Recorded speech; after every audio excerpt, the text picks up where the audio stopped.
Olá, pessoal, tudo bem com vocês? De volta com mais um Conexão Escola TV. Eu sou o professor José Neto. Vocês já me conhecem porque eu já estive por aqui em outros encontros, mediando conceitos outros do componente curricular Ciências da Natureza. E hoje, nessa aula para a oitava série da EAJA, vamos falar sobre a elucidação da dupla hélice do DNA. Nós já somos conhecedores do que seja o DNA, um ácido nucleico que possui papel fundamental na hereditariedade. Falamos já sobre a estrutura dessa molécula e hoje vamos conhecer um pouco mais da história de elucidação desse ácido nucleico. Múltiplos são os autores principais dessa história que possibilita hoje estudarmos o que seja o DNA. Vários pesquisadores coadjuvantes com papéis iniciais e o final, que resultou então do somatório de qualidades, conhecimentos, acasos, experimentos, poder, paixão, para citar apenas alguns fatores. E eu estou aqui parafraseando uma frase do Darcy Fontoura de Almeida, quando ele começa a pensar um pouco nessa história da elucidação da dupla hélice do DNA, da proposição desse modelo que estudamos anteriormente. E iniciando essa história, em meados da década de 1880, os cientistas admitiam que o locus da hereditariedade estivesse então situado no núcleo, mas não compreendiam ainda que estrutura seria essa responsável pela demanda da hereditariedade. Em 1950, dando um salto na nossa história, depois de muitas pesquisas que permitiram elucidar, por exemplo, as bases nitrogenadas e tantas outras questões, os cientistas retomaram esse interesse por elucidar, por compreender melhor o DNA. Nós passamos a ter, então, três espaços que vão se preocupando nesse exercício de compreensão do que seja o DNA. O Instituto Caltech, em Pasadena, onde trabalhava o cientista Linus Pauling, o King's College de Londres, onde o grupo de Maurício Winckx e seus colaboradores, entre eles Rosalind Franklin, realizavam suas pesquisas, e o Instituto Cavendish na Universidade de Cambridge, onde trabalhavam Watson e Crick. Bom, os cientistas foram então propondo modelos a partir de diferentes estudos do campo da física, da química, da própria ciências biológicas, para elucidar então o que seja esse DNA. Linus Pauling propõe então uma tripla hélice, hoje nós conhecemos o modelo com uma dupla hélice.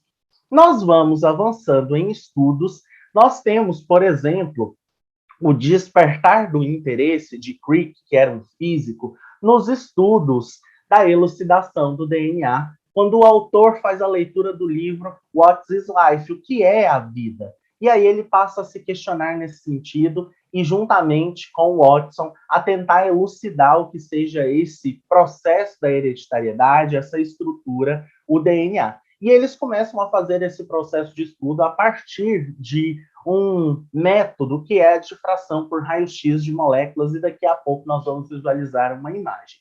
Eles passam a ter, a partir de 1951, Watson e Crick, um trabalho, então, colaborativo em Cavendish.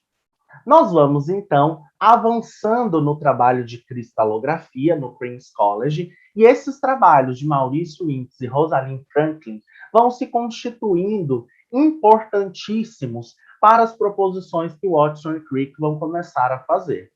Os autores, Watson e Crick, em um determinado momento, esses cientistas, eles constroem um modelo errado, que estava ligado, né, à falha no alto conteúdo de água por unidade cristalina, que levou, então, esses cientistas a proporem um modelo que as bases nitrogenadas ficavam de fora da molécula, que não é o que nós conhecemos hoje, que não é o modelo que nós trabalhamos, estruturamos no nosso encontro anterior.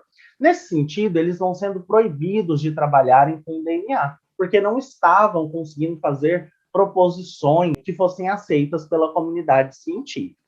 Na primavera de 1952, Rosalind Franklin era a única pessoa a trabalhar, então, em tempo integral nesse exercício de elucidação da dupla hélice do DNA. Com a perspectiva de uma possível publicação de Linus Pauling, lembra do nosso primeiro contexto? Propondo, então, a estrutura do DNA, Watson e Crick voltam a ter a permissão para trabalhar dentro do Queen's College na elucidação desse modelo. Eles reativam as suas pesquisas e acabam, então, a partir da cristalografia de raio-x, lembram que estava sendo desenvolvida pela Rosalind Franklin?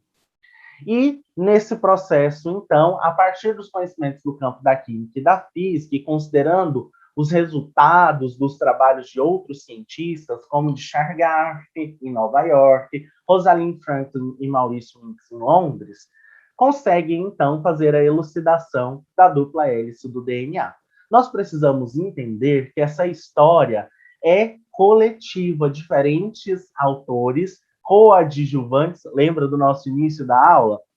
Conseguiram, então, juntos, propor essa estrutura que levou, em 1962, Watson e Crick a ganharem o Prêmio Nobel.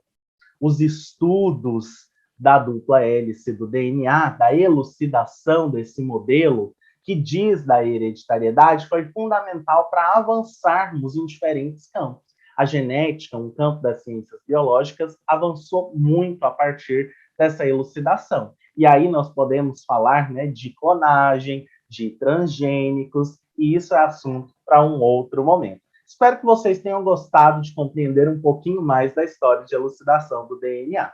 Para mais estudos, sigam então as indicações de leitura dispostas sempre nas referências das nossas aulas no portal Conexão Escola. Até a próxima!